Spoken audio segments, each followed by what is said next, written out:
अच्छा जी सर, हमने last class में डिसमेंटलिंग कॉस्ट को देखा था और हमने उसमें ये देखा था कि जब भी इम्पेयरमेंट के सवाल में डिसमेंटलिंग कॉस्ट आएगा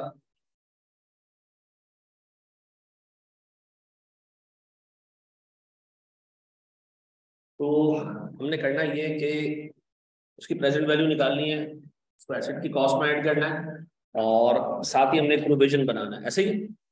और सर अगर इम्पेयरमेंट के सवाल में आएगा तो हमने कैरिंग अमाउंट में से भी इसको माइनस करना है, नेट एसेट निकाल लेना है, फेयर वैल्यू में से भी माइनस करना है। ये दोनों जो माइनस करोगे प्रेजेंट वैल्यूज करोगे, ठीक है जी। और एंड पे आके वैल्यू न्यूज में एंड पे आके पूरी अमाउंट लेके उसको इनकॉर्पोरेट कर लोगे। याद आ रहा है? अच्छा जी, आज हम जरा से कुछ चीजें डिस्कस करेंगे इंटेंजिबल्स को, ठीक है जी। ये होता है, ये होता है, ये होता है कि तुम लोगों को याद कैसे रहता है?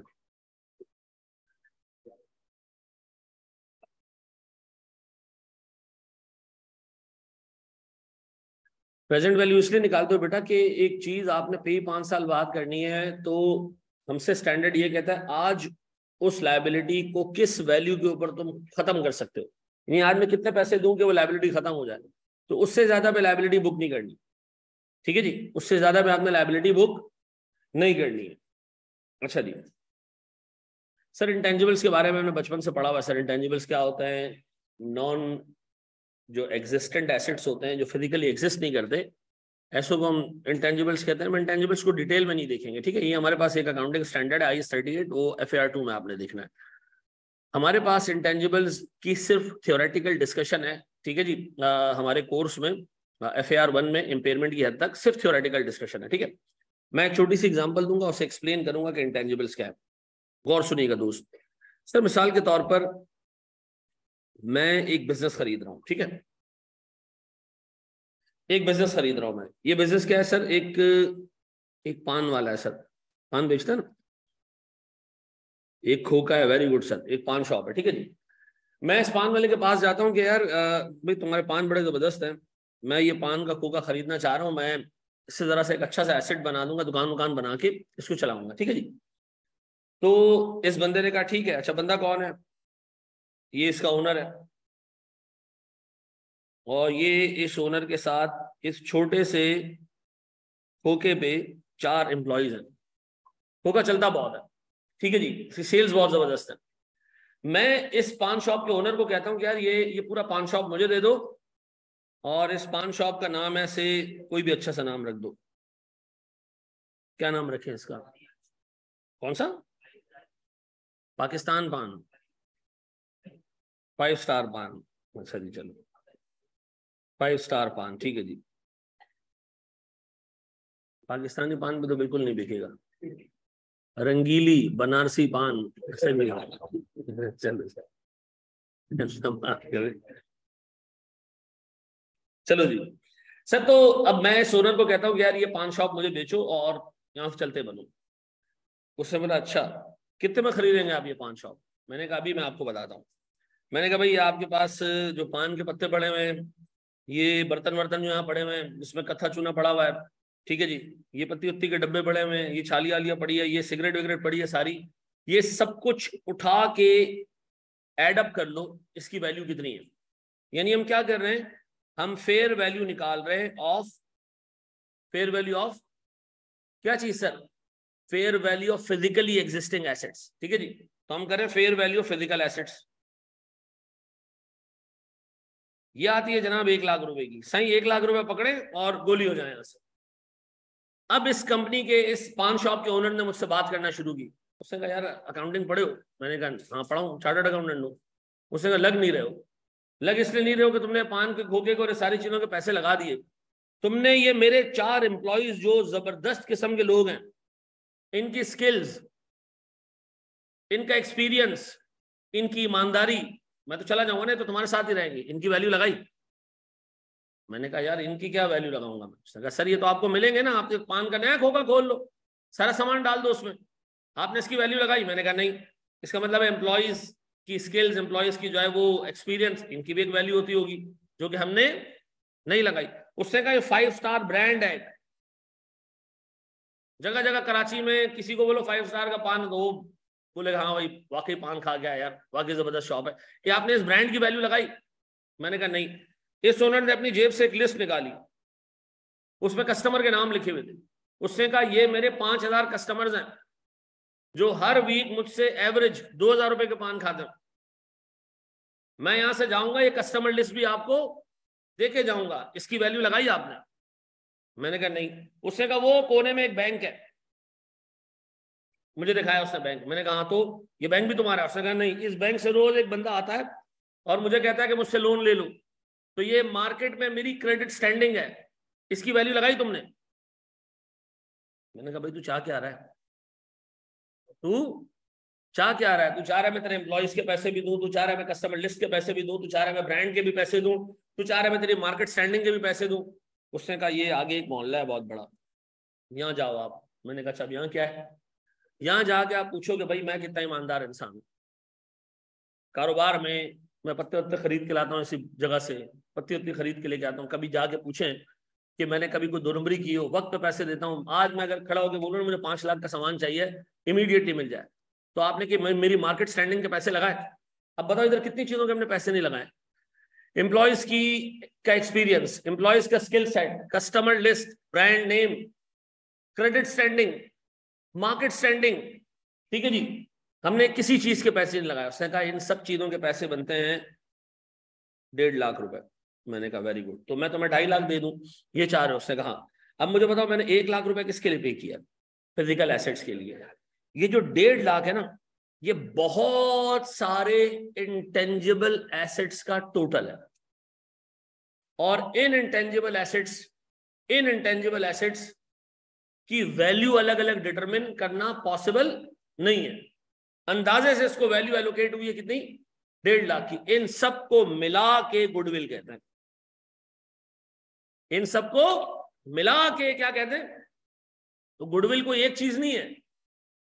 गुडविल बिजनेस के वो तमाम इंटेंजिबल एसेट्स हैं जो ओवर द पीरियड उसने डेवलप किए, बिजनेस अच्छा करके, ठीक है जी। और जब वो बिजनेस बेचने जाएगा तो इन सबके क्या कर सकता है? वो पैसे डिमांड कर सकता है, ऐसा। अब मुझे एक बात बताएं सर, मैंने जब ये एसेट्स खरीदे बीइंग अ परचेजर, तो मैं क्या करूंगा? मैं अपने पास सारे एसेट्स खरीदने के बाद डेबिट कर दूंगा उनको, कितने से? 1 लाख से। और मैं कहूंगा जी मैंने गुडविल खरीदी है, कितने की? 1.5 लाख की। और मैं क्या करूंगा? कितने से? 2.5 लाख से, ऐसा। ये बात समझ आती है? तो आइंदा के बाद कोई तुमसे कहे कि गुडविल, तो गुडविल सिर्फ नाम को नहीं कहते। गुडविल किसको कहते हैं? उस बिजनेस के अंदर मौजूद उसके की एम्प्लॉयज की स्किल सेट, एक्सपीरियंस, उसकी मार्केट स्टैंडिंग, उसकी क्रेडिट स्टैंडिंग, उसका ब्रांड, उसकी कस्टमर लिस्ट, ये सब मिला के क्या कहलाते हैं? One single asset, we name it goodwill, ऐसा। तो बताएं हमने गुडविल के कितने पैसे पे किए? 1.5 लाख रुपए। और सर जो हमने फिजिकल एसेट्स खरीदे वो कितने के खरीदे? 1 लाख के। तो टोटल कंसिडरेशन हमने कितने की पे की? 2.5 लाख की। ये गुडविल समझ आ गया? अब मुझे बताओ गुडविल की लाइफ इनडेफिनिट है या इनडिटर्मिनेबल है? हाँ, इनडेफिनिट है या इनफाइनाइट है? सॉरी, इनडेफिनिट है, इनफाइनाइट है?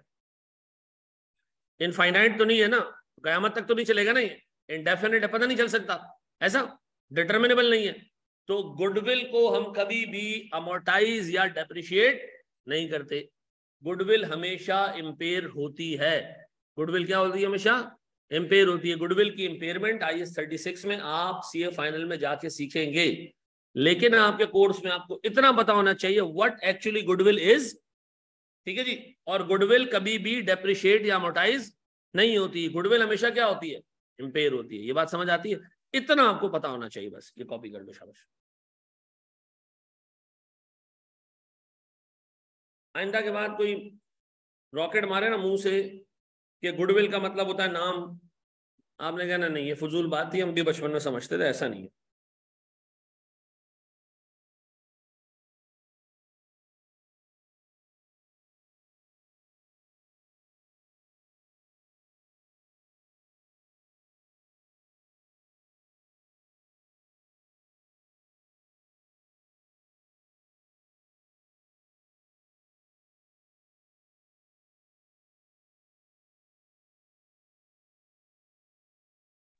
अच्छा जी, अब जरा सा बोर्ड पे देखिएगा दोस्त, गौर से सुनिएगा मेरे बच्चों। एक बात बताएं, 31 दिसंबर का दिन आता है, सॉरी एक सेकेंड,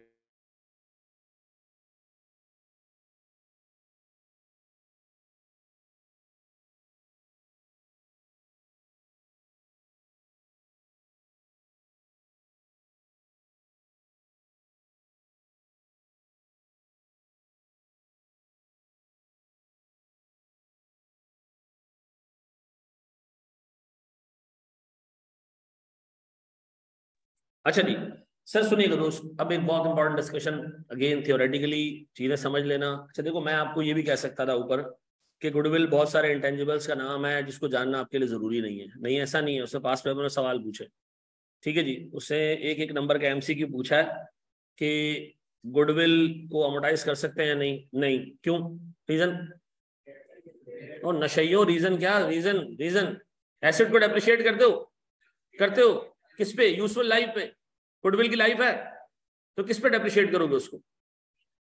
तो गुडविल क्यों अमोर्टाइज या डेप्रिशिएट नहीं होती है? तो उसकी यूजफुल लाइफ डिटरमिनेबल नहीं है, ठीक है जी।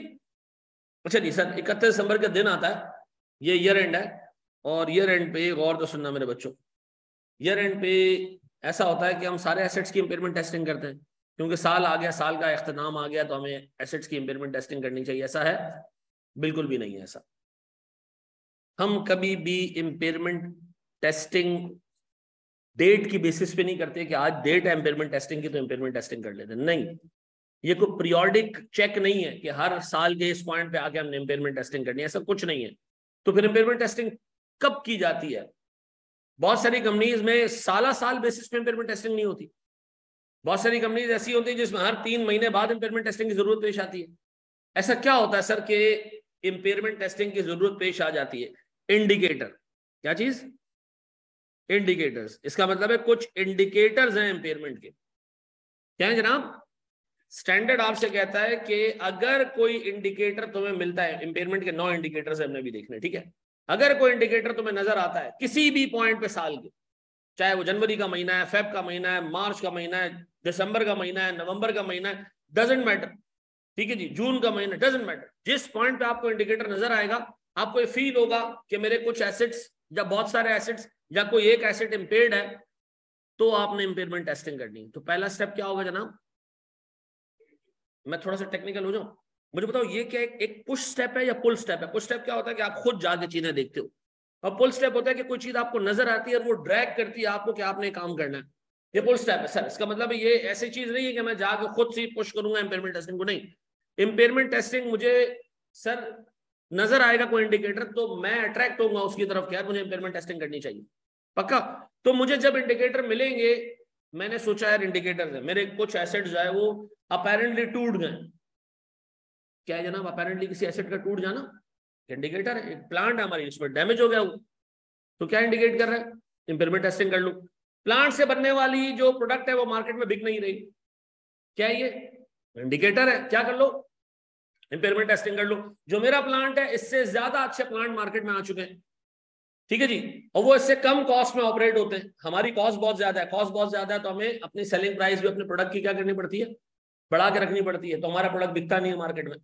तो ये भी क्या है? इंडिकेटर है सर। हम शराब बनाने की मशीनें चला रहे हैं, ठीक है जी, इस गवर्नमेंट में अलाउड है। अगली गवर्नमेंट आ गई सर, मिसाल के तौर पर किसी इंसान के बच्चे की, उसने कहा जी जैसे शीशा अलाउड नहीं है तो शराब बेचना भी अलाउड नहीं है, तो हमारी मशीनों पे क्या आ जाएगा? एक रेगुलेटरी बैन आ जाएगा, और रेगुलेटरी बैन आ गया तो हम प्रोड्यूस ही नहीं कर पाएंगे, प्रोड्यूस ही नहीं कर पाएंगे तो वैल्यू न्यू जीरो हो जाएगी, तो हमारा एसेट क्या हो जाएगा? इंपेयर हो जाएगा। ये सारी इंडिकेशन है जो भी हमने पढ़नी है। तो सबसे पहले क्या चीज हमें पता चलेगी?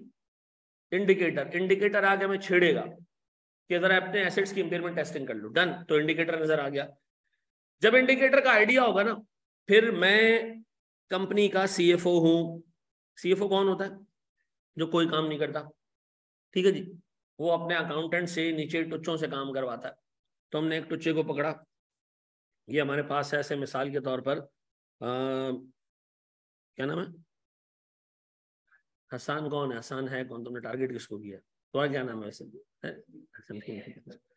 सही, ये मिसाल के तौर पर जो है वो इसको क्या नाम दें, शर्म उस्ताद है तुम्हारा मनु समझता है।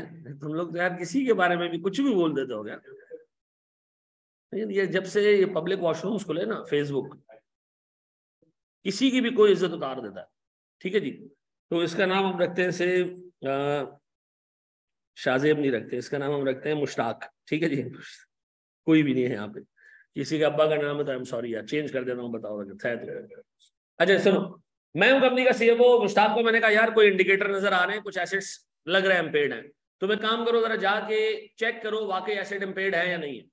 अब मुश्ताक ने एक पेज निकाला जिसपे 9 इंडिकेटर्स लिखे हुए थे, 1 2 3 4 5 6 7 8 9। ठीक है जी, अब मुश्ताक जा रहा है हर एक एसेट के पास है और ये इंडिकेटर चेक कर रहा है कि ये एसेट इम्पेयर्ड है या नहीं। मेजॉरिटी इंडिकेटर्स जो है वो कुछ एसेट्स के अंदर निकल, हमें लगा यार हमारे कुछ एसेट्स क्या हैं सर इम्पेयर्ड है, कुछ एसेट्स इम्पेयर्ड है, सारे नहीं। तो इसका मतलब है बहुत सारे एसेट्स के अंदर हमने चेक किए, सबको इंडिकेटर्स के लिए सबको चेक किया, हमें पता चला जी हमारे 5 एसेट्स में इंडिकेटर्स मौजूद है। डन। पहला स्टेप क्या हुआ, इंडिकेटर नजर आया, हमने डिटेल टेस्टिंग की इंडिकेटर्स ढूंढने की, 5 एसेट्स में हमें लगा कि इंपेयरमेंट है। फिर गौर से सुनना, हमने अपने आप से पूछा कि अगर इसकी इंपेयरमेंट टेस्टिंग की जाए, अगर इसकी इंपेयरमेंट टेस्टिंग की जाए और निकलने वाला जो इंपेयरमेंट होगा क्या वो मटीरियल होगा, क्या वो बड़ा इंपेयरमेंट होगा। व्हाट इफ ये एसेट सारे 4-4 हजार वाले होते तो हम कहते हैं मर भी जाए तो हमें कोई फर्क नहीं पड़ता। एक तो एसेट बड़ा हो और उसके अंदर क्या हो जनाब, इंपेयरमेंट, निकलने वाली इंपेयरमेंट क्या हो, एक्सपेक्टेड हो के बड़ी इंपेयरमेंट होगी। हमने कहा चलो जी, इंडिकेटर ने हमें पुश किया, हमने डिटेल्स इंडिकेटर की टेस्टिंग की, पता चला जी 5 एसेट्स के अंदर इंपेयरमेंट के इंडिकेटर्स हैं और हमें पता चला जी इसमें से 3 एसेट्स ऐसे हैं जिसकी अगर इंपेयरमेंट टेस्टिंग की भी जाए तो कद्दू को इंपेयरमेंट नहीं निकलना, बहुत थोड़ा सा इंपेयरमेंट निकलना है। 2 एसेट्स ऐसे लग रहे हैं जो बड़े इंपेयरमेंट निकलेंगे इसके अंदर। अब हमने सारी चीजें छोड़ के 2 एसेट्स को फोकस कर लिया। डन। अब इन 2 एसेट्स में हमने रखी कैरिंग अमाउंट और हमने मालूम करना शुरू की, सबसे पहली चीज क्या, fair value less cost to sell. ये मालूम करना बहुत आसान होता है आमतौर पर। ये मालूम किया, अगर ये कैरिंग अमाउंट से ज्यादा निकल आई वही इंपेयरमेंट टेस्टिंग रोक देना। क्यों? क्योंकि सर आप वैल्यू न्यूज निकालने की जरूरत ही नहीं है, अगर fair value less cost to sell carrying amount से ज्यादा आप कंक्लूड करते हैं कि एसेट इम्पेयर्ड। अच्छा, एक इसमें ऐसा एसेट निकला जिसकी फेयर वैल्यू ज्यादा थी कॉस्ट टू सेल्स, हमने वही छोड़ दिया उसको, बाकी कितना रह गया, एक एसेट रह गया, उसकी हमने सर डिटेल में वैल्यू न्यूज की कैलकुलेशन की, रिकवरेबल अमाउंट निकाला और जो इंपेयरमेंट निकली उसको रिकॉर्ड कर लिया। अब मेरा एक सवाल है, एग्जामिनर पूछता है जी क्या सारे एसेट्स इंपेयरमेंट के लिए टेस्ट होते हैं? नो। इंडिकेटर निकलता है, नजर आता है तो हम चेक करते हैं कि जी ऐसे इंडिकेटर्स बाकी कितने एसेट्स के अंदर है, वो एसेट्स हम निकाल लेते हैं। फिर सबकी डिटेल इंपेयरमेंट टेस्टिंग करते हैं? बिल्कुल भी नहीं। जिसमें लगता है कि जो निकलने वाली इंपेयरमेंट है वो क्या होगी, सिग्निफिकेंट होगी, मटेरियल होगी, बड़ी होगी, 2-4 हजार की नहीं होगी, 10-12 हजार की नहीं होगी, करोड़ों रुपए की इंपेयरमेंट होगी, क्योंकि हमारी बैलेंस शीट सर अरबों रुपए की है, तो हमारे लाखों में भी इंपेयरमेंट निकले तो कोई परवाह नहीं है।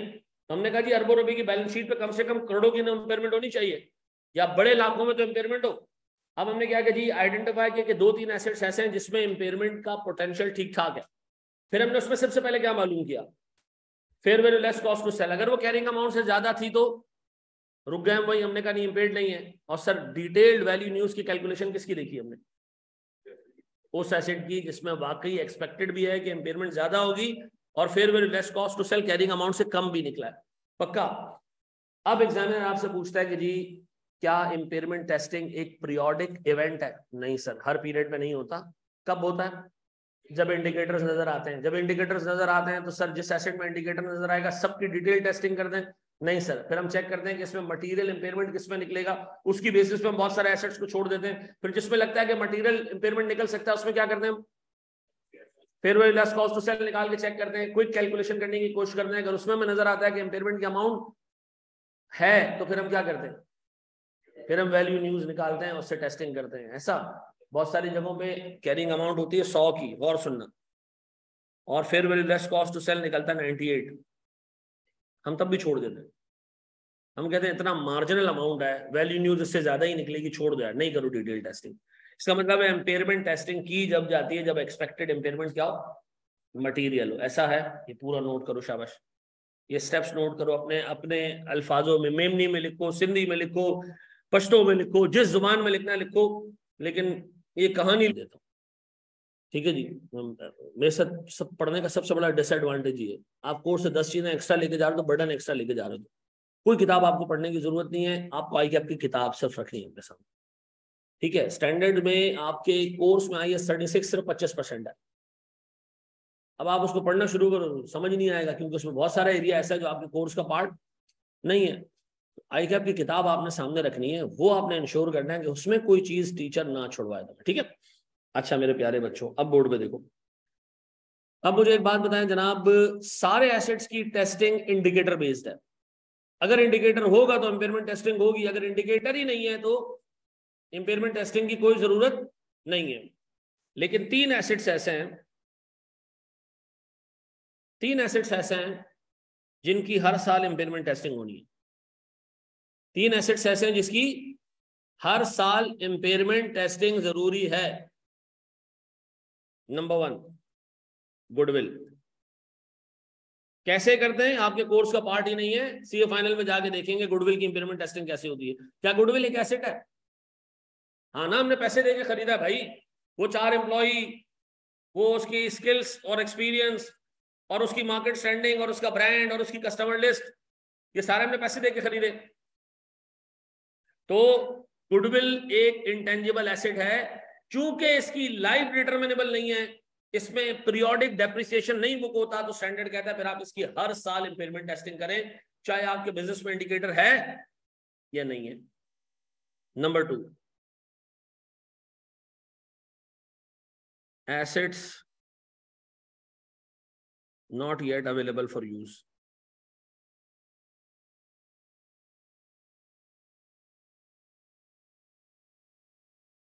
ठीक है जी, स्पेसिफिकली इंटेंजिबल एसेट्स, ठीक है जी। तो हमारे कोर्स में इसको इंटेंजिबल तक ही रिस्ट्रिक्ट किया गया है। ऐसा इंटेंजिबल एसेट जो अवेलेबल फॉर यूज नहीं है, जैसे मिसाल के तौर पर हमारा कोई सॉफ्टवेयर बन रहा है, सॉफ्टवेयर बनना एक इंटेंजिबल है।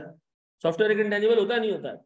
हाँ सर, खर्चा हो रहा है, बन रहा है सॉफ्टवेयर, अभी तक बना नहीं, कंप्लीट नहीं हुआ है, लाखों करोड़ों रुपए का खर्चा हो चुका है सॉफ्टवेयर के ऊपर, बनेगा तो चलेगा, अभी चलना शुरू नहीं हुआ है, तो टेस्टिंग डेप्रिसिएशन और अमोर्टाइजेशन बुक नहीं हो सकती। तो स्टैंडर्ड कहता है जनाब ऐसा इंटेंजिबल जो अभी अवेलेबल फॉर यूज नहीं है, लेकिन आप उस पर खर्चा किए जा रहे हो, तो आप उसकी इंपेयरमेंट टेस्टिंग करो। कैसे होती है इंपेयरमेंट टेस्टिंग एक इनकम्प्लीट एसेट की, सीए फाइनल में पढ़ेंगे, अभी नहीं पढ़ेंगे। जब पढ़ना ही सीए फाइनल में, तो मनुष्यों ने डाला क्यों? हमारा भी यही सवाल है। उन्होंने थ्योरेटिकल डाल दिया है और इस पे एमसीक्यूज में सवाल आ रहे होते हैं, ठीक है जी। तो मैं आपको एक रट्टा लगवा देता, इन तीन के बारे में रट्टा मार लो नहीं, मैं थोड़ा बहुत समझा देता हूँ ताकि देख कर आ जाओ। हाँ जी, गुडविल क्यों इसकी इंपेयरमेंट टेस्टिंग करनी है हर साल? क्योंकि सर ये डेप्रिशिएट नहीं होता। ऐसा इंटेंजिबल जो अवेलेबल फॉर यूज नहीं है, इसको क्यों इसकी इंपेयरमेंट टेस्टिंग क्यों कर रहे हो? सर क्योंकि ये डेप्रिशिएट होना शुरू नहीं हुआ है, ठीक है जी, हमारे पास पड़ा हुआ है, इंटेंजिबल है, बड़ा टाइम लगेगा इसको कंप्लीट होने में, तो हम इसको क्या कर रहे हैं? इंपेयरमेंट टेस्टिंग कर रहे हैं इसकी। तीसरी चीज, इंटेंजिबल विद इनडेफिनिट लाइफ। अच्छा वो तो सर गुडविल है, नहीं सर, बहुत सारे इंटेंजिबल ऐसे होते हैं जो आप अलग से खरीदते हो और उनकी लाइफ भी डिटरमिन करना मुश्किल होती है। जैसे कि मैं किसी कंपनी को ना खरीदूं, उसका सिर्फ ब्रांड खरीद लूं, तो ब्रांड क्या होगा मेरा? Intangible asset. पाकिस्तानी टीम का लोगो खरीद लिया हमने कि जी हम जितने अपनी मर्चेंडाइज बनाएंगे उस पर वो लोगो लगाएंगे, ठीक है जी, ये क्या है सर? मेरे पास एक इंटेंजिबल है, ठीक है जी। जो मैंने गुडविल नहीं खरीदी, सिर्फ क्या खरीदा? ब्रांड नेम खरीद लिया। अब जो जे डॉट का ब्रांड नेम हमने खरीद लिया, मिसाल दे रहा हूँ, इस ब्रांड की लाइफ कितनी है, कितने साल ये ब्रांड चलेगा, इससे लोग कस्टमर जो है मुतासिर होंगे और हमसे गुड्स खरीदने आएंगे, कितने साल? सर नहीं पता हमें, वी डोंट नो एग्जैक्टली कि कितने साल चलेगा। तो अगर आपने कोई इंटेंजिबल ऐसा खरीद लिया जिसकी, अच्छा कोई ऐसा इंटेंजिबल है जिसकी लाइफ डेफिनेट होती है, सर सॉफ्टवेयर हमें पता है सर 4 साल 5 साल चलेगा, इसके बाद इतने अच्छे वर्जन आ चुके होंगे, बेकार हो जाएगा ये, ठीक है जी। मिसाल के तौर पर सर मुझे लगता है हमारे लेक्चर चोरी हो सकता है, मैंने कॉपीराइट करवा लिया कि जी मेरा ये वर्क ऑफ आर्ट है, ये चोरी ना हो। तो वर्क ऑफ आर्ट चोरी ना हो तो मैं कहाँ जाऊंगा? स्टडी कोर्ट चला गया, वहां सर बैठे होते हैं ये कॉपीराइट्स वाले, ठीक है जी, ये अलग किस्म के वकील होते हैं, इनके पास में गया, मैंने कहा जी मुझे कॉपीराइट चाहिए। उसने कहा कितने साल का? अगला सवाल क्या होता है? कितने साल का? मैंने कहा 2 साल का।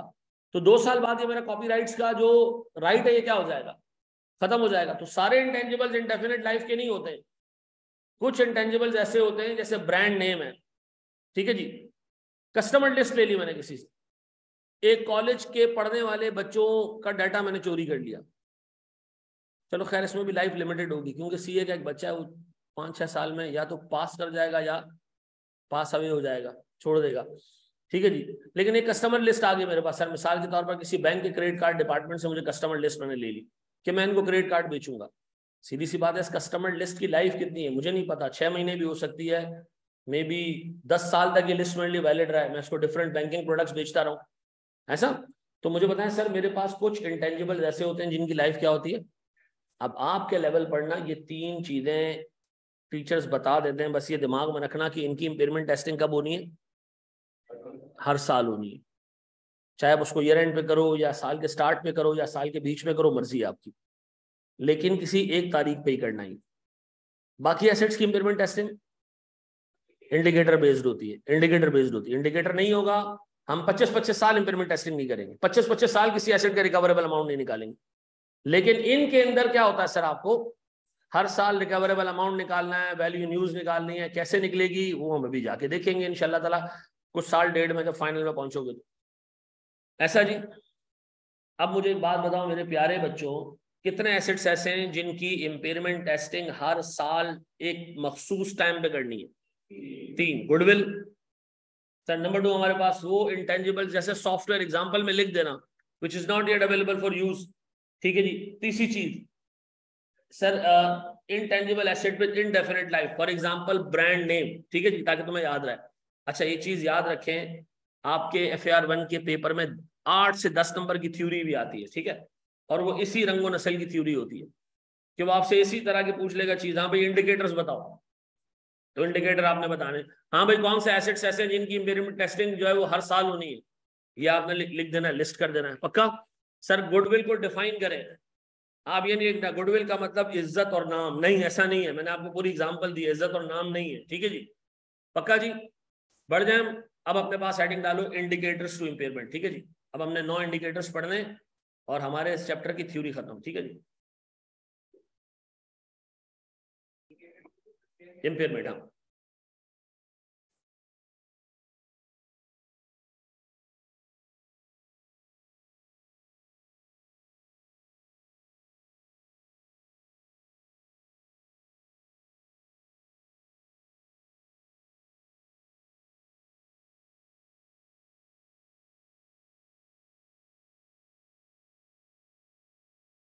अच्छा देखो, ये बड़ी लंबी चौड़ी थ्योरी की लिस्ट है, सुनो सुनो, ना आपने ये पढ़ना है, ना आपने ये पढ़ना है, ना आपने ये पढ़ना है, पढ़ना है तो क्या पढ़ना है, सिर्फ ये लिस्ट पढ़नी है। तो जब ये लिस्ट ही पढ़नी थी चाचा, तो ये डाला ही क्यों?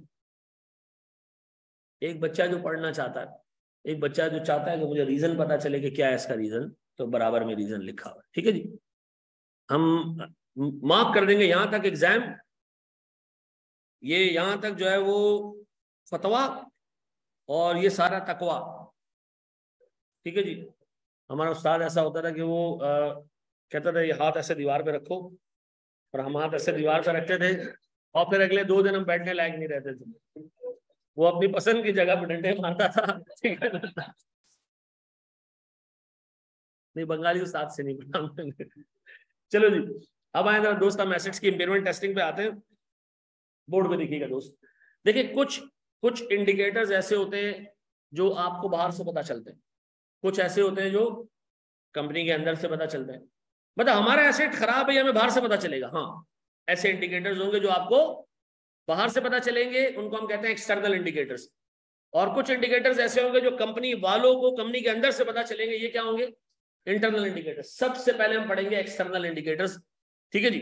आपके कोर्स में सिर्फ इंडिकेटर्स हैं, ये चीजें अगर मौजूद हो, 2-3 चीजें निकल आए, समझ जाओगे एसेट में इंपेयरमेंट है, ठीक है जी। पहली चीज, unexpected decline in the market value. क्या मैं कह रहा हूं जनाब ये चीज निकलेगी तो एसेट लाजमी इंपेयर्ड होगा? नहीं, ये सिर्फ एक इंडिकेटर है। आप एक गाड़ी चलाते हो सर, उबर में चलाते हो, आपके हिसाब से गाड़ी की कैरिंग अमाउंट 60 रुपए, आपके दोस्त ने कहा यार ये गाड़ी तो मार्केट में 40 रुपए की मिलती है, क्या है जनाब ये? Unexpected decline in the market value. Sir मैंने कहा यार ये कैसे हो गया, वैल्यू कैसे गिर गई? उसने कहा सर मैं भी अच्छे ऑल्टरनेटिव आ गए हूँ। अब मुझे बताओ क्या ये कहा जाए कि एसेट इंपेयर्ड है? नहीं सर, ये क्या है? एक इंडिकेटर है कि इंपेयरमेंट टेस्टिंग कर लो। अब बताएं जी, अगर मेरे किसी भी एसेट की मार्केट वैल्यू गिर गई, कैरिंग अमाउंट से नीचे आ गई, तो ये क्या है? इंडिकेटर है। कहां से पता चला हमें? बाहर से पता चला। दूसरा सर, 3 चीजों में चेंज आ जाए, टेक्नोलॉजी में चेंज आ जाए, इससे क्या होगा? टेक्नोलॉजी में चेंज आने से क्या होगा? यार मेरे एक बड़े भाई है, ठीक है ना, उनकी जिंदगी इस चीज की वजह से खराब हुई है। मैं आपको बताता हूँ।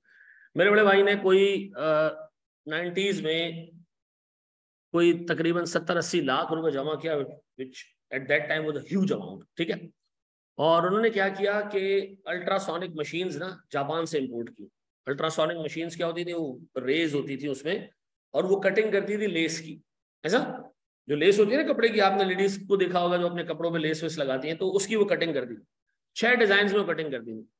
तो वो मशीन्स इंपोर्ट की, ठीक है जी। कोई 21-22 मशीन उन्होंने इंपोर्ट की, तो कारखाना सेट कर दिया।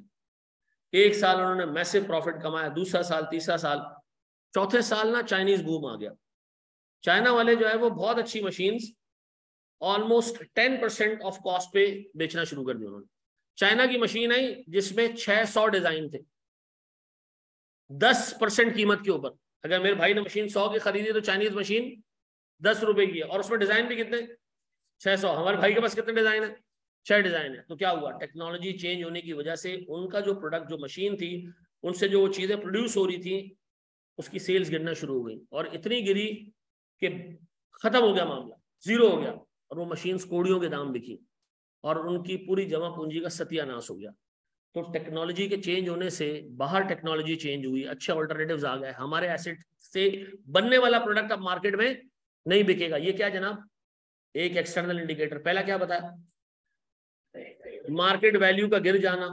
नंबर 2, टेक्नोलॉजी का ऐसे चेंज हो जाना कि हमारी मशीन की प्रोडक्ट क्या हो जाए? सर बेकार हो जाए, ऑब्सोलीट हो जाए, मार्केट में डिमांड ना रहे उसकी। फिर इकोनॉमिक फैक्टर्स। ये सुनना जरा दोस्त, इकोनॉमिक फैक्टर्स क्या है सर? सर मैंने एक महंगी घड़ियां बनाने के लिए ना एक प्लांट सेट किया कि अच्छी घड़ियां बनाए। सर इस वक्त पाकिस्तान में ऐसी हालत है कि लोगों के पास इतना पैसा हो कि वो घड़ियां खरीदे महंगी? नहीं सर, मेरा नहीं ख्याल है। एक अच्छे खासे लोग जो है वो गुर्बत के तबके से नीचे आ चुके हैं, गुर्बत की लाइन से नीचे आ चुके हैं। क्यों सर? बहुत बड़ा इकोनॉमिक फैक्टर ये है कि मुल्क की जब इकोनॉमी का पट्टा बैठना शुरू हो जाता है तो लग्जरी गुड्स की डिमांड गिरना शुरू हो जाती है। लोग फिर लाइफ सेविंग चीजें और नेसेसिटीज ही परचेज कर पाते हैं। तो सर इवन जमा पूंजियां भी होती है लोगों के पास, जिन्होंने सोचा होता है कि वो लग्जरी आइटम खरीदेंगे, वो रुक जाते हैं कि भाई हालात अनसर्टन है, अब इसको खर्च ना करो। तो एक इकोनॉमिक फैक्टर है जिससे आपके प्रोडक्ट की डिमांड क्या हो जाएगी? गिर जाएगी। सर क्या मुझसे पूछेगा वो कि इकोनॉमिक फैक्टर क्या होता है? नहीं, वो मुझसे ये जानना चाहता है कि चेंज इन इकोनॉमिक फैक्टर, एक वर्ड मुझे पता होना चाहिए। अब बताइए जी, मैंने 3 इंडिकेटर्स आपको बता दिए। मार्केट वैल्यू गिर जाना, टेक्नोलॉजी का चेंज हो जाना और मेरी मशीन और उसका प्रोडक्ट ऑब्सोलीट हो जाए। नंबर 3, इकोनॉमिक फैक्टर्स जिससे मेरे कस्टमर की, जो मशीन से मैं प्रोडक्ट प्रोड्यूस करता हूं, जो कस्टमर खरीदता है, उसकी परचेजिंग पावर क्या हो जाए? कम हो जाए। तो सर मेरे प्रोडक्ट की डिमांड कम हो जाएगी। Laws and regulations. Sir Pakistan में हमने 2015 में एक शीशा बार खोला, अल्लाह का शुक्र है खुलते खुलते बंद रह गया। पूरा इरादा था हमारा एक अच्छा जबरदस्त किस्म का जो डिफेंस में एक शीशा बार खोलेंगे, मैं और दोस्त है हमारे, क्योंकि हमें पीने का बहुत शौक है और मतलब कुछ नेक्स्ट लेवल शौक है। ठीक है जी, आप कभी मेरे घर पे आएंगे आपको 7-8 शीशे तो ऐसे ही आपको नजर आ जाएंगे। ठीक है, और दुनिया जहान के फ्लेवर। खैर अब घर वालों ने पाबंदी लगा दी है, मैं पीना कम कर दिया है, अब घर से बाहर पीता हूँ। ठीक है जी, ये क्या है जनाब? तो अब सुने जरा दोस्त, अब मुझे बताएं, एक लॉ पास हो गया कि जी शीशा वीशा पीना पाकिस्तान में बंद। इस्लामी जमहूरिया पाकिस्तान में बच्चे शीशा पिएंगे? नहीं, सिगरेट पिए, शराब पिए, वो अलाउड है, शीशा बंद होगा। ठीक है जी, शीशा क्या होगा? बंद होगा। मैं कहा यार बिल्कुल सही कह रहे हैं लोग यार, क्या तो बंदा बड़ा नशा करेगा तो करे ही ना। ठीक है जी, तो ये नो हाफ मेजर्स। ठीक है जी, तो अब मुझे एक बात बताएं, हम शीशे बनाने की हमने एक फैक्ट्री सेट की थी, उसमें बॉटल्स वगैरह हमने रखी हुई थी, वो बनाते थे, हम शीशे बनाते थे। क्या पाकिस्तान में मेरा बिजनेस चलेगा? नहीं। क्यों? एकदम से बैन हो गया सर मेरा प्रोडक्ट। ऐसा खराब हो गया सर, मतलब मैं शीशे बनाऊंगा तो बेचूंगा कहाँ? नहीं बेच सकता मैं। ठीक है जी। तो मुझे एक चीज ये बताएं सर, मैं जो प्रोडक्ट बनाता था, अगर कोई लॉ ऐसा पास हो जाए जिससे उसकी प्रोडक्शन को लिमिट कर दे लॉ, ठीक है जी, कि इतने यूनिट से ज्यादा नहीं बनाना, या इससे ज्यादा आपने प्रोड्यूस नहीं करना, या आपने प्रोड्यूस करना ही नहीं है, तो मैं कहूंगा जी लॉ चेंज होने की वजह से मेरी मशीन क्या हो गई सर, रिडंडेंट हो गई, बेकार हो गई, उससे जो प्रोडक्ट बन रहा है वो मार्केट में बिकेगा ही नहीं। अब बताएं सर, हमने क्या क्या चीजें देख ली, मार्केट वैल्यू का गिर जाना, टेक्नोलॉजी, इकोनॉमिक फैक्टर्स और लॉज एंड रेगुलेशन, इसमें चेंज आ जाना, ऐसा जी मेरा बच्चा।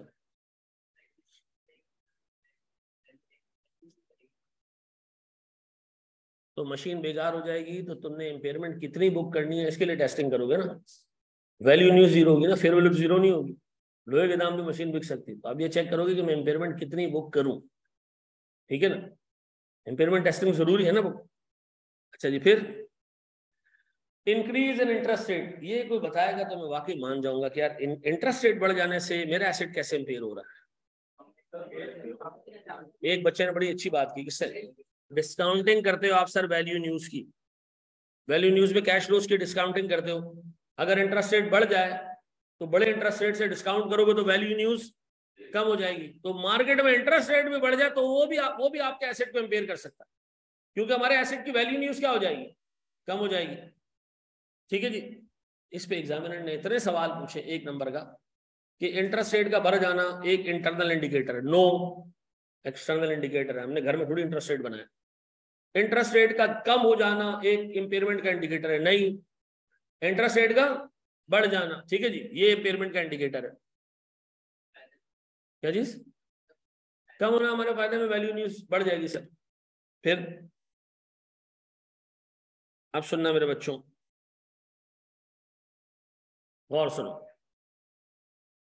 एक कंपनी है उसके पास एसेट्स मौजूद हैं 100 रुपए के, 100 रुपए के एसेट्स हैं उसके पास, गौर सुनना, और उसके पास नंबर ऑफ शेयर्स हैं 5। कितने शेयर्स हैं, टोटल एसेट्स कितने के, 100 रुपए के, 5 शेयर थे शेयर होल्डर के पास, कंपनी के पास टोटल मशीनें मशीनें सब कुछ मिला के 100 रुपए की है।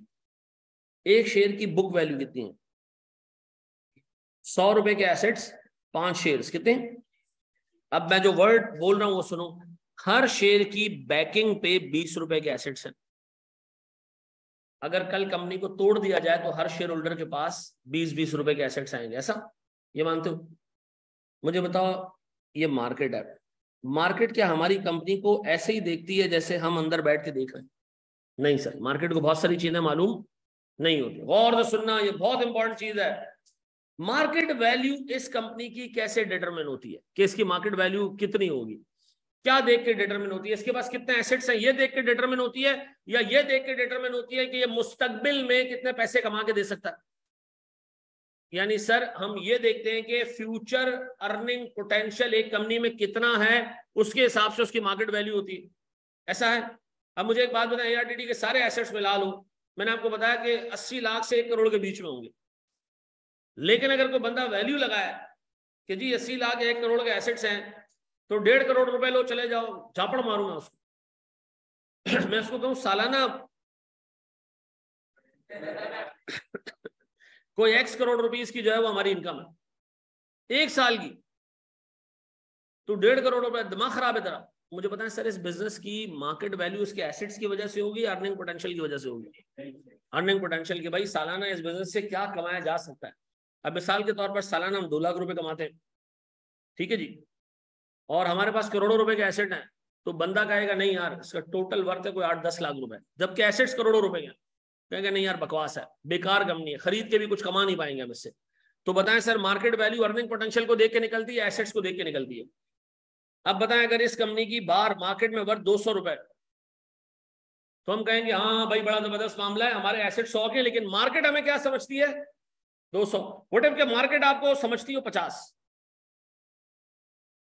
फिर इसका मतलब है आपकी कंपनी में जो मौजूद एसेट्स हैं इनमें बहुत सारों की इंपेयरमेंट टेस्टिंग की जरूरत है, क्योंकि आपकी कंपनी की बुक वैल्यूज एसेट की क्या आ रही है, ज्यादा आ रही है, जबकि इंटायर बिजनेस को, किसी एक एसेट की बात नहीं कर रहा, इंटायर बिजनेस को मार्केट में क्या वैल्यू मिल रही है, कम मिल रही है। मुझे बताओ पहले पॉइंट और इस पॉइंट में क्या फर्क है। पहला पॉइंट एक एसेट के बारे में बात कर रहा था, ये वाला पॉइंट क्या कर रहा है, कि पूरी कंपनी की अगर मार्केट वैल्यू कम है बुक वैल्यू से, तो इसका मतलब है बहुत सारे एसेट्स इंपेयर्ड हैं, वो चेक कर लो। आपके बिजनेस को मार्केट वैल्यू नहीं दे रही है, तो आपकी बुक्स के अंदर वैल्यू ज्यादा आ रही है, तो इट इंडिकेट्स कि आप क्या करो, इंपेयरमेंट टेस्टिंग कर लो। ऐसा अब बताओ मेरे बच्चों, ये मैंने क्या लिखा है, the companies net assets have a higher carrying amount than companies market capitalization. Market capitalization market value को कहते हैं। जी बेटा, किसकी? थर्ड वाले के अंदर? हाँ ऑब्वियसली हम ये कहेंगे कि जनाब अब अगर इंटरेस्ट रेट बढ़ गया तो इसका मतलब है अक्रॉस द बोर्ड हमारी वैल्यू न्यूज गिरी है। ठीक है ना, बिल्कुल सही कह रहे हो। जी जनाब, इंटरेस्ट रेट बढ़ जाने से वैल्यू न्यूज की प्रेजेंट वैल्यू गिर जाती है, और वैल्यू न्यूज की प्रेजेंट वैल्यू गिर जाने से एसेट इंपेयर्ड हो जाता है। FAR1 के पेपर में शॉर्ट टर्म यूज करने से, शॉर्ट टर्म्स यूज करने से नंबर कटते हैं। अभी शॉर्ट टर्म ऐसे भी नहीं होने चाहिए। IMP वो समझेगा इंपॉर्टेंट है, आप इंपेयरमेंट समझ रहे हो, ऐसे नहीं करना। ठीक है जी, ये कैरिंग अमाउंट आप कर सकते हो, कोई टेंशन नहीं। फेयर वैल्यू के लिए FV यूज कर सकते हो, कोई मसला नहीं है। कॉस्ट टू सेल के लिए CETS यूज कर सकते हो, कोई टेंशन वाली बात नहीं। ऐसा अब्रीविएशन नहीं निकालना जो आप ही को समझ आए। ठीक है जी,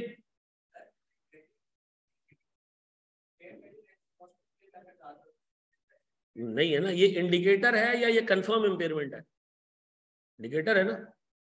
अब तुम्हें बुखार हो तो मैं क्या कहूंगा कि तुम्हें मलेरिया है? नहीं, निशानी है ना। मलेरिया आप चेक करें, बंदे को सर्दी लग रही है नहीं लग रही है, क्या इंडिकेटर है। ठीक है जी, शाम में उसको बुखार चढ़ जाता है, ये क्या जनाब? एक इंडिकेटर है, ये मलेरिया का इंडिकेटर बता रहा हूं। ठीक है जी, किसी को हुआ है डेंगू? हुआ है किसी को? अल्लाह माफ करे, बड़ा खतरनाक होता है डेंगू यार, इंसान की हड्डियां टूटती हैं। और एक बीच में आया था वो चिकन, पता नहीं कौन सा था, हाँ दुनिया, मैं भी कुछ और ही बोलने वाला था। ठीक है ना, वो मेरी वाइफ को हुआ था, और आज तक उसको उसकी जो हाथ की बोन्स है ना उसमें तकलीफ फील होती कभी। ये ऐसे गंदे अमराज है, वो को हुआ था। हाँ जी, तो बताएं एक्सटर्नल इंडिकेटर्स 5 हमने डिस्कस की। फेयर वैल्यू का गिर जाना एक एसेट के इंडिकेटर है, टेक्नोलॉजी का चेंज हो जाना इंडिकेटर है, इकोनॉमिक फैक्टर्स का चेंज हो जाना इंडिकेटर है, लॉज एंड रेगुलेशंस का आपके अगेंस्ट चेंज हो जाना इंडिकेटर है, इंटरेस्ट रेट का बढ़ जाना इंडिकेटर है, और आपकी ओवरऑल मार्केट वैल्यू पूरी कंपनी की आपके नेट एसेट्स की वैल्यू से कम हो जाना एक इंडिकेटर है। अब एग्जामिनर क्या कहता है, कंपनी के एसेट्स की कैरिंग अमाउंट मार्केट वैल्यू से बढ़ गई है, मार्केट वैल्यू से हमारी कैरिंग अमाउंट इंडिकेटर है ना। अब वो घुमा के पूछ रहा है, हमने कहा बढ़ जाने का मतलब इंपेयरमेंट कैसे हो जाएगी? एसेट की कैरिंग अमाउंट बढ़ गई है, मार्केट वैल्यू कम है, तो क्या है? इंडिकेटर है। अच्छा जी, अब बात आ रही है किसकी? इंटरनल इंडिकेटर्स की। ये इंडिकेटर्स जो है वो कंपनी के अंदर है। Evidence that asset is damaged. हमारे घर में पलंग टूट गया है, बाहर से थोड़ी पता चलेगा, तो घर के अंदर ही पता चलेगा ना भाई, एसेट टूट गया है, खराब हो चुका है, तो ये को बाहर वाला थोड़ी बताएगा कि बाहर से पता चल रहा है जी वो आपके घर की वॉशिंग मशीन खराब है, भाई तुम्हें कैसे पता चला है? नहीं सर, ये हमें हमारा इंटरनल इंडिकेटर है। ठीक है जी, पक्का जी। ये क्या जी? Abundant asset. ये क्या होता है? आप ये फील करोगे कभी कभी अपने घर में अपने साथ, अबेंडेंट एसेट हो जिससे कोई उम्मीद ही ना हो, रखो भाई इसको बाहर फेंको यार, इसको इस्तेमाल करना छोड़ दिया हो आप, बंद कर दिया हो। ठीक है जी, लेकिन अपने पास रखा जरूर हो, बेचा नहीं, लेकिन इस्तेमाल करना मुकम्मल बंद कर दिया, तो इसकी वैल्यू न्यूज क्या हो जाएगी? जीरो हो जाएगी, क्योंकि आपने इस्तेमाल तो करना नहीं है। अच्छा जी, अच्छा जी सुने दोस्त, हम सोच रहे हैं जी ARTT का सिंगापुर विंग बंद कर दिया जाए। सोचने पे तो कोई टैक्स नहीं है ना। ARTT का सिंगापुर विंग क्या कर दिया जाए? बंद कर दिया जाए, क्योंकि उसकी $5 मिलियन से मंथली इनकम कम हो गई है। इससे कम हो जाती है इनकम तो हम उस डिवीजन को क्या कर देते? बंद कर देते।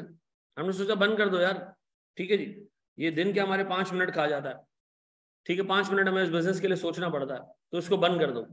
अब बंद करेंगे तो क्या होगा हैं? इसके अंदर जितने मौजूद एसेट्स हैं वो ऑटोमेटिकली अबैंडन हो जाएंगे।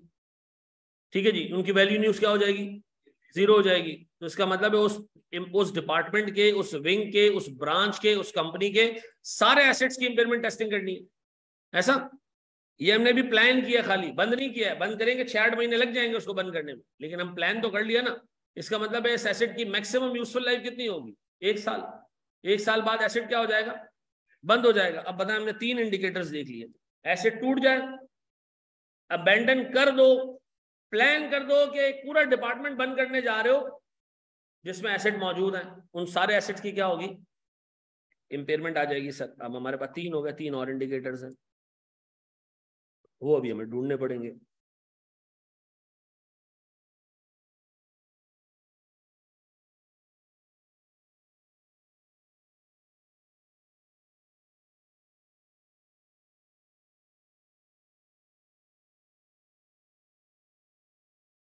यार एक बात बताओ, मैं तुम लोगों को ये सोच के नहीं पढ़ा था कि तुम लोग छोटे बच्चे हो, तुम लोग काफी डिटेल में चीजें पढ़ा देता हूँ, तो तकलीफ तो नहीं हो रही है ना कोई?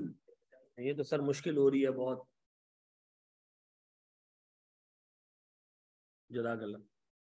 अच्छा जी, ये क्या जनाब, reduction in assets expected remaining useful life, ये क्या जनाब, यूजफुल लाइफ कम हो जाए। पहले हमने सोचा था 5 साल चलेगा, एसेट की कंडीशन अब बता रही है कि इसको हमने इतने बुरे तरीके से यूज किया कि 3 साल में खत्म हो जाएगा।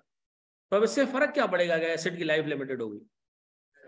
सर कैश फ्लोस पहले 5 साल पे मिलने थे, अब कितने पे मिलने, 3 साल पे। तो ऑब्वियस सी बात है वैल्यू न्यूज क्या हो जाएगी। याद रखना, ये एसेट की रिमेनिंग लाइफ का कम हो जाना यूजेज की वजह से बात हो रही है। ठीक है जी, किसकी वजह से, यूजेज की वजह से।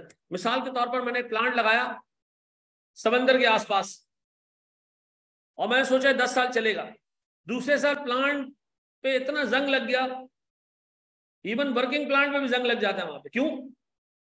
सर हवा के अंदर जो नमी का जो है वो रेशो होता है वो बहुत ज्यादा होता है, तो रस लग जाती है सर मशीनों को, उनकी जो है वो ऑपरेटिंग कैपेसिटी कम हो जाती है। अब मुझे एक बात बताएं, मैंने सोचा ही नहीं था ये, अब पता चल गया जी। अब लग रहा है 10 साल नहीं 5 साल में खत्म हो जाएंगी, तो सर सीधी सी बात है वैल्यू न्यूज कम। ऐसा अब बताएं इंटरनल इंडिकेटर क्या क्या बताया मैंने? शाबाश जी। सर हमारे पास एसेट डैमेज हो जाए, अबैंडन हो जाए, प्लान कर लो कि पूरा डिपार्टमेंट बंद करने जा रहे हो जिसमें एसेट्स यूज हो रहे हैं, वो सारे एसेट्स की क्या करनी पड़ेगी, इंपेयरमेंट टेस्टिंग। फिर सर एसेट की यूजफुल लाइफ का रिड्यूस हो जाना।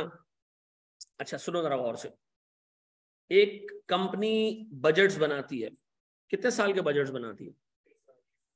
1 साल का जो बजट होता है उसको कहते हैं शॉर्ट टर्म बजट।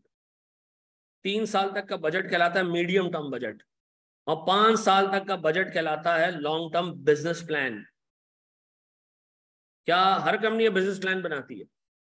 सारी लिस्टेड कंपनी को, बड़ी कंपनी, इसको लिस्टेड का मतलब जो स्टॉक एक्सचेंज पे ट्रेड होती है जिनके शेयर, उनके लिए लाजमी है कि उनके डायरेक्टर्स 5 साल का बिजनेस प्लान बनाएंगे, यानी 5 साल की क्या बनाएंगे, बजट्स। ऐसा ये बजट्स एक्चुअल परफॉर्मेंस है, एक्सपेक्टेड परफॉर्मेंस है। सर हमने 5 साल का बजट बनाया, हमने सोचा हमारा एसेट 5-5 लाख की सेल जनरेट करेगा साल की। जब एक्चुअल रिजल्ट्स आए तो पता चला 3 लाख की सेल भी जनरेट नहीं हो पा रही, और हमें अब लग रहा है कि हमें आगे के बजट्स रिवाइज कर देने चाहिए, क्योंकि हमने अपने बजट्स में एक्सपेक्टेड परफॉर्मेंस क्या दिखाई है, ज्यादा दिखाई है, और अब एक्सपेक्टेड परफॉर्मेंस कम हो रही है। ऐसा कम भी कौन सी हो रही है, सोचा था ज्यादा होगी, अब सोच रहे हैं कि कम होगी, दोनों एक्सपेक्टेड की बात हो रही है। हमने बजट बनाया 5 साल का, सोचा हमारा एसेट हर साल 5 लाख की सेल करेगा। 1 साल गुजरा, पता चला ये गलत एस्टिमेट है, 5 नहीं बल्कि 3 लाख की सेल हो पाएगी। किसको चेंज कर रहे हो, बजट को? पहले एक्सपेक्टेड परफॉर्मेंस क्या थी, 5 लाख, अब एक्सपेक्टेड परफॉर्मेंस कितनी है, 3 लाख। ऐसा तो सर स्टैंडर्ड कहता है लगे तो जरा इंपेयरमेंट टेस्टिंग भी कर लो, जब तुम्हें पता चल गया कि एसेट इतना नालायक है। तो क्या जी, evidence that entities expected performance is worst than expected. अब ये डबल एक्सपेक्टेड कहां से आ गया? Entities expected performance 3 lakh is worse than the earlier expected performance of 5 lakh. ऐसा पहले सोचा था कि 5 लाख होगा, अब सोच रहे हैं कि, तो एक जो एक्सपेक्टेड था, अब जो नया एक्सपेक्टेड आया वो पुराने एक्सपेक्टेड से वर्स्ट है, पुराने बजट से और कम है। तो ये इंडिकेटर है किस चीज का, इम्पेयरमेंट का। अब बताया मैंने आपको पांच इंटरनल इंडिकेटर्स बताया। कौन से? एसेट का डैमेज हो जाना, फिर सर हमारे पास अबेंडन हो जाना, प्लान करना कि एक डिपार्टमेंट जिसमें एसेट यूज हो रहा बंद कर देंगे हम, फिर सर हमारे एसेट्स की एक्सपेक्टेड यूजफुल लाइफ कम हो जाना, और हमारी expected performance is worse then earlier expected performance. ऐसा पक्का जी? कर लोगे? इंटरनल इंडिकेटर्स याद रहेंगे? जल्दी से हमारा भाई चश्मे वाला भाई एक्सटर्नल इंडिकेटर्स बता रहा है, शाबाश। एक्सटर्नल कुछ बता दो, पहले पहले शुरू से बताना शुरू करो। फेयर वैल्यू गिर जाए एसेट की, फिर इकोनॉमिक फैक्टर्स की जगह हम ऐसे लिख ले, टेक्नोलॉजी का चेंज हो जाना, चेंज इन इकोनॉमिक फैक्टर्स, और change in law and order situation, और इंक्रीज इन इंटरेस्ट रेट, और sir market value of the entire company is lower than the book value of entire company. खत्म, लिख लोगे इतना, ये इंडिकेटर्स याद रहेंगे। एक्सटर्नल कितने थे? 5 थे। इंटरनल कितने थे? इंटरनल 6 थे, इफेक्टिवली 4 है इंटरनल, क्योंकि एक ही में 3 आ रहे हैं। ऐसा एक ही में 3 आ रहे हैं। कौन से? Changes in technology, economic factor और इंटरनल इंडिकेटर्स। पर ये याद कर लोगे भाई। सर हम अपनी क्लास को आज यहीं तक रखेंगे, क्योंकि आज हमने टोटल थ्योरी पढ़ी है। आप बोर हो गए होंगे। 5 मिनट 10